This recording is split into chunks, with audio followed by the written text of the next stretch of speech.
Alright, kid. A couple of quick things.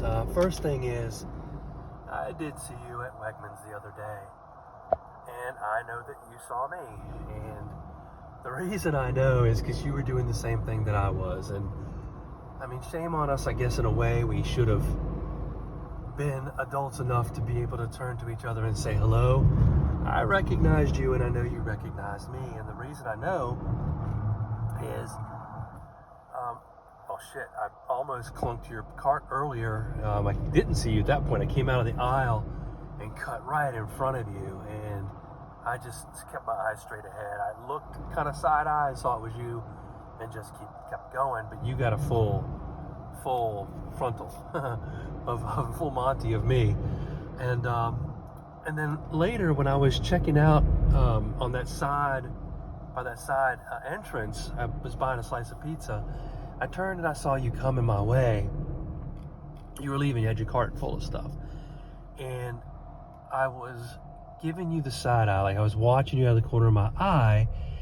And as you got closer, I saw you inhale and you held your breath in your cheeks. So your cheeks were all puffed out. And you kind of a half a beat or so, a step or so, and then felt like I almost heard you exhale. And then you turned and you side-eyed me for 2 or 3 steps. You were dead on, side-eye, looking right at me as I was doing the same thing. And as I turned to look at you, you turned away. And I mean, it's just so dumb. I mean, I get it in a way. I know with your husband and stuff like that, even though it's been a lifetime, there's probably something,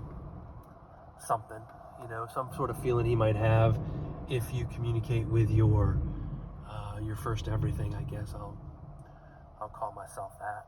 I can say you were my first everything. And anyway, the second quick thing is that I was over in your old neighborhood, still doing roofs and siding, and it made me think about the night that I realized we were completely over. And I won't get into all the thing. We'd broken up. It'd probably been 8 months. You were seeing your now husband. I'm pretty sure you guys had fallen for each other by that point. And you came home for a break. I can't remember. It felt like it was cool. Like I remember being cold. So it was either a winter break or Thanksgiving, something like that. And I saw you earlier on Friday that evening driving through my apartment complex. I recognized your car. I was like, okay, she didn't call me. She's just, just curious. And there was that lingering feeling that maybe there might still be a spark for both of us. But the next night, I went out with the boys Saturday night. And when I was heading home, I had a few drinks. I wasn't snookered, but I was pretty drunk, a little drunk.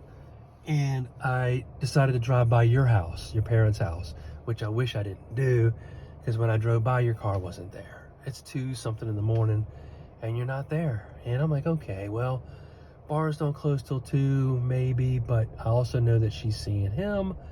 More than likely, you're with him, and you're not coming home tonight. And all that stuff started going through my head. When you were at school away, right? I went to school here, and you're at Radford, or y'all are at Radford. It was out of sight. Like I didn't have to see it.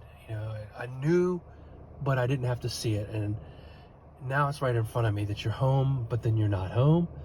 And like all that stuff was going through my head. And like realistically, when I was trying to be calm about it, you guys have been dating for a while. Pretty sure you'd fallen in love by that point.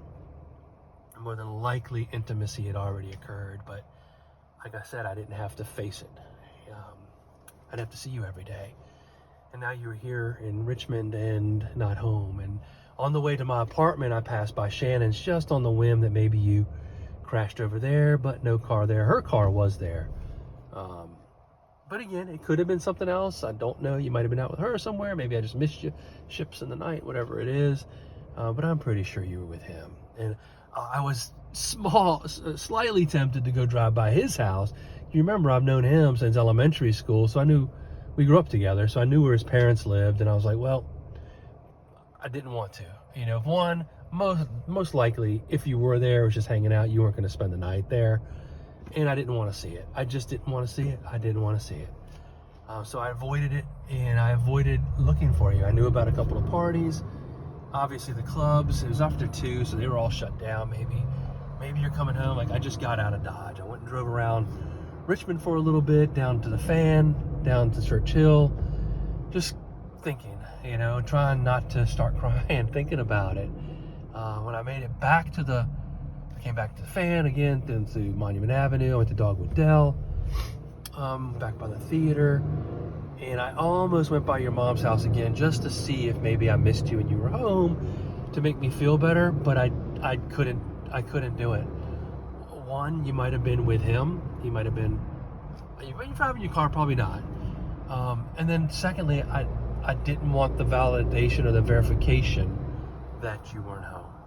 So, yeah, that was pretty much the night that I truly knew that you had moved on. I know there were a couple little things where we might have, if the stars aligned, we might have rebounded. God, there was one or two that I wish I would have done something a little different. I might have kept you around for a couple more days. So anyway, yeah, that's the night I knew that I lost you.